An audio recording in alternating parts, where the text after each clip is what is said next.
Thank you very much, the Special Advisor on Media and Publicity. Very distinguished ladies and gentlemen, appreciate all of you who are here joining in this press conference. I want to appreciate gentlemen of the press because of the very serious issues that have arisen in the last few days. And I saw the need to address our country, Nigeria, and the international community.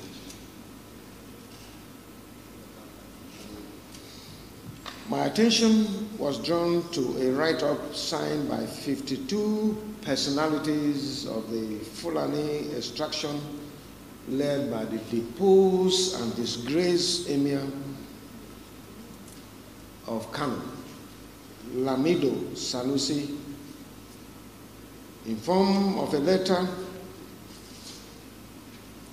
to Mr. President in which the group lathered all manner of accusation against me in a desperate attempt to set me up for hatred, vilification, and attacks. The group, which refused to give itself a name, accused me of being responsible for the recent killings of some pastoralists at Akwanaja, Doma local government area of Nasarawa State, via a bomb attack. They tried to link the Benue State Livestock Guard with the killings, claiming that the pastoralists were bombed on their way from Benue to Nasarawa after they had retrieved their cattle. The group maliciously accused me of carrying out genocide against pastoralists. The dethroned Emir Sanusi did not stop at that. He made a video in Hausa in which he maligned me and called all Fulanis to consider me as their enemy, while urging those in Benue State to vote against me during the coming elections. I consider this allegation and blackmail targeted at my person and the government of Benue State as part of grand conspiracy by enemies of the state to eliminate me. Since 2017, when we enacted the open grazing prohibition and ranching establishment law, I have escaped 7 assassinations attempts. Those behind the evil plots have not hidden their motive. They have made me an enemy for choosing to stand with my people and defending their rights to life and freedom. These are people who elected me. I wasn't elected by the dethroned and disgraced Emir of Kanu, Sanusi, whose tenure during as the central bank governor created problems and have led to the challenge in our economy in Nigeria today, and who is trying to look for relevance and relaunch himself using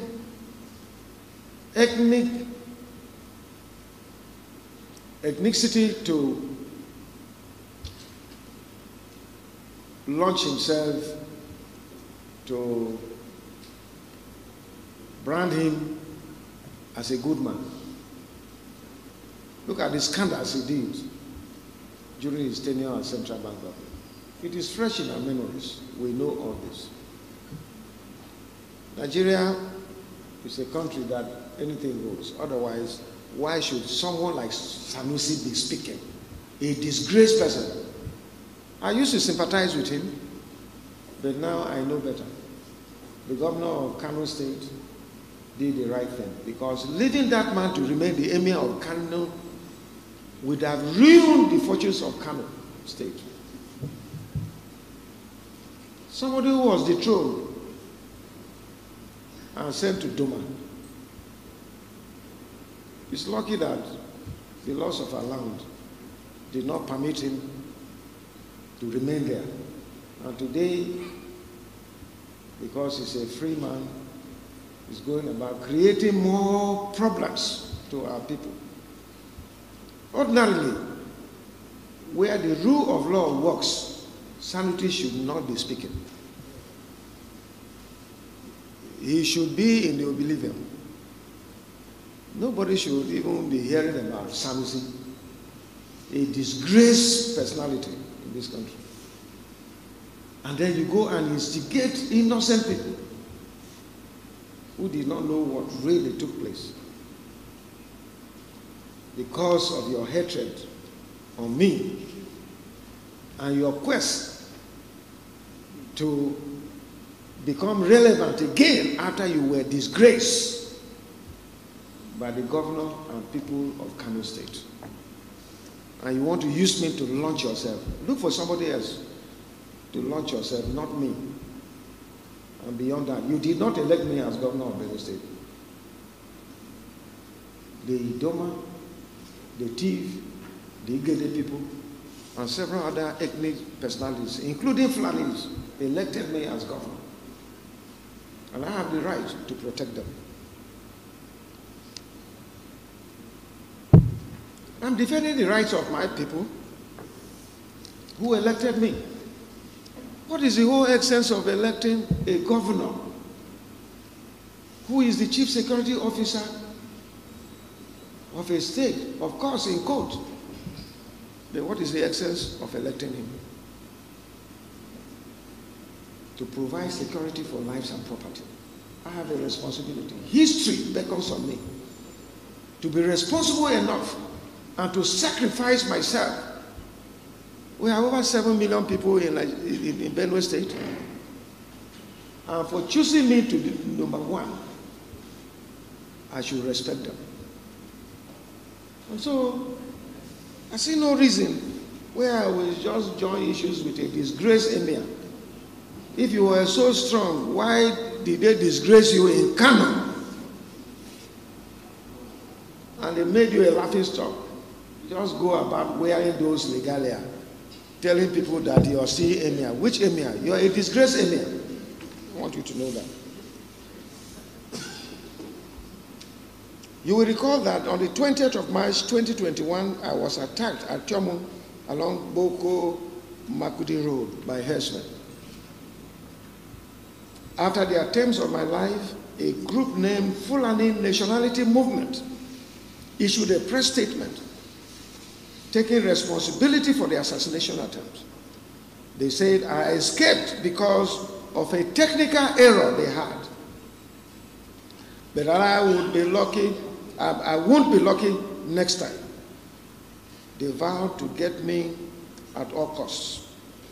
And the recent utterances of some personalities such as Lamido Sanusi, the disgraced and dethroned emir, have revealed the true identities of those behind the sinister agenda to eliminate me.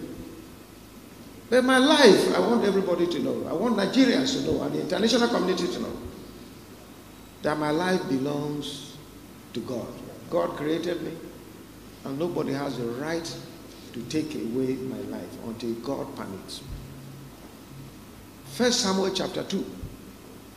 Those of us who read the Bible, I'm sure it's also in the Quran. Verse 6 says that God gives life, God takes away life. And so, when God permits, I will go, just like any other person. But if God doesn't permit, Sanusi and your cohorts, and all those people that signed that petition to the president. I have no right to take away my life, no matter your evil intentions to profile me and to project yourself into limelight using the Fulani ethnic groups. I believe that not all the Fulanis accept and believe in what evil you are doing against me and other parts of our country. And so I am not someone that will think you have the right over my life. It is only God. If the day God permits, I will go. Of course, I'm a mortal just like any other Nigerians. And the day that God says that I have finished my assignment, I will go. But Sanusi cannot decide when I will leave this world.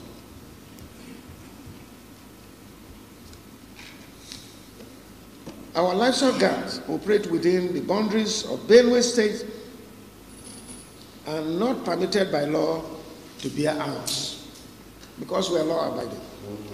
Their functions is to help conventional security agencies in enforcing the law, which protects both the farmer and the herder. The guards have become a target of attacks by armed herdsmen, with many of them killed in cold blood. And their relations, when these Fulani herdsmen come, they don't kill them alone, they kill their relations just to intimidate them to stop the good work they are doing for the people of Benue State. I want to appreciate them for their resilience and their commitment to ensure that we have our land here in Benue State. They legitimately impound cattle which are seen violating the law and taking them to quarantine unit for the period stipulated by law. We have said it. The law is very clear. And I want to say this, that we're in a democratic dispensation. When you abandon the rule of law and decide to practice something else, that society, that community, that country, that nation is in trouble. The law is the only thing that can guarantee fairness, equity, justice for all. It's only the law that prescribes what is equity, what is justice, what is fairness. And for us, is it a crime that Benue State, under my leadership, have taken to ensure the rule of law, due process, to ensure equity, fairness in our state? We are not against any ethnic group in Benue State. We have done the needful. The Constitution of the Federal Republic of Nigeria gives me and the people of Benue State the right to enact laws for the good governance of Benue State, as long or as far as it does not conflict with the provisions of the Constitution of the Federal Republic of Nigeria. That is what we have done. The law prohibiting open grazing and providing for ranching in Benue State does not conflict with the provisions of the Constitution of the Federal Republic of Nigeria. So where is our offense? Where is my offense? By ensuring that everybody is treated justly, there is equity, there is fairness.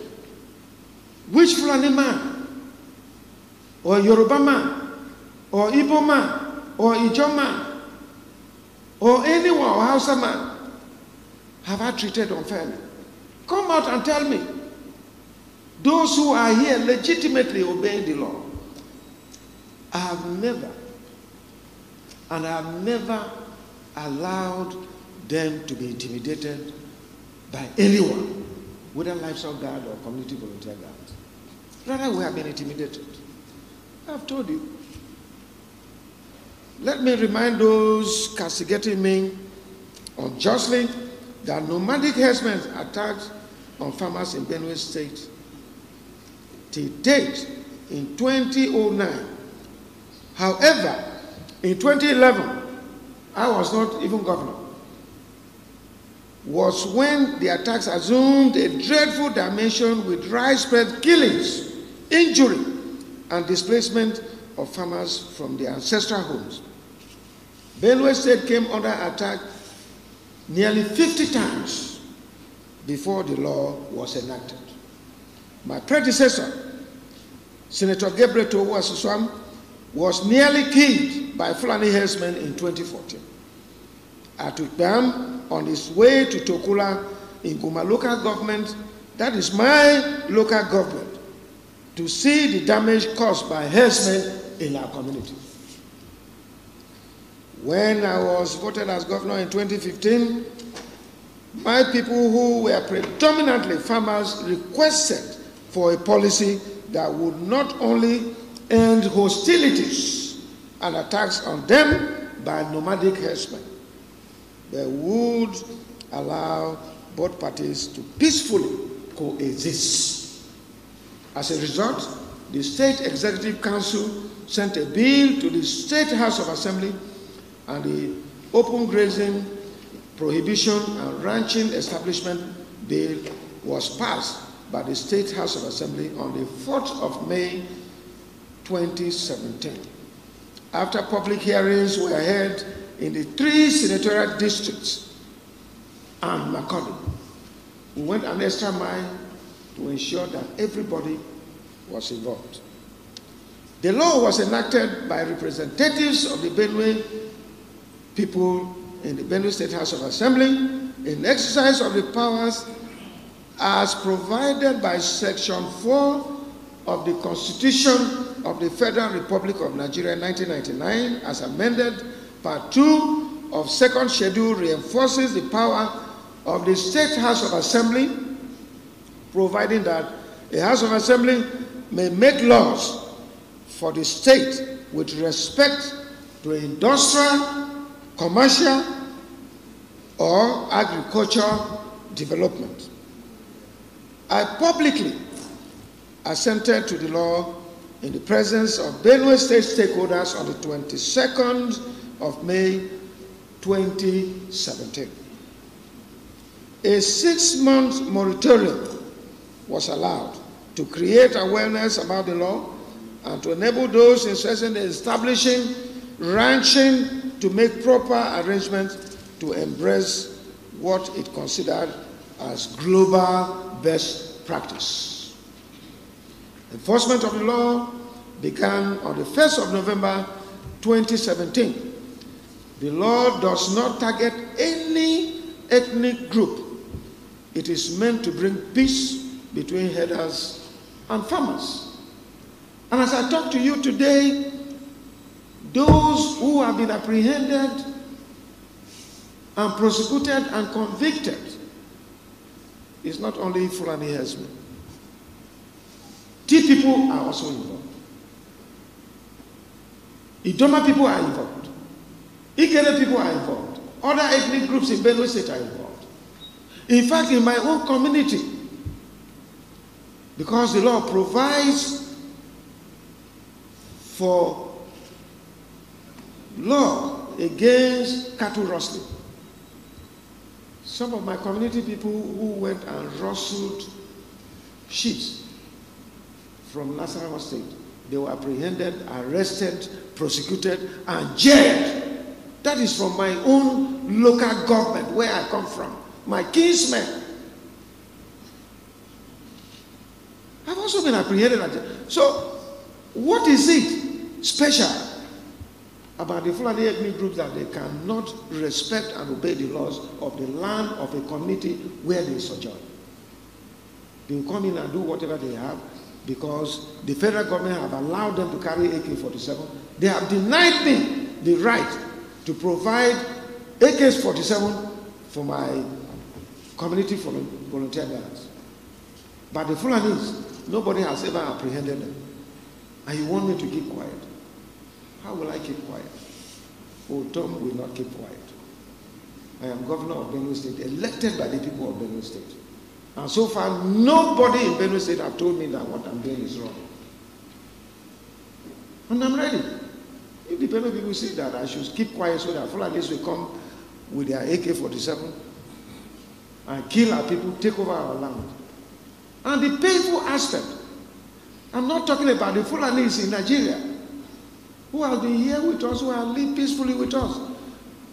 These Fulanis are coming from Niger, from Mali, from Senegal, from Mauritania, from Libya, from Senegal, from Cameroon, and other places that they became a nuisance and they were sent away from the West African coast. And have taken over our land and have continued to cause pains. As I talk to you, I have over 2 million IDPs. They are staying in the sun, in the rain. They are staying at the mercy of mosquitoes and hardship.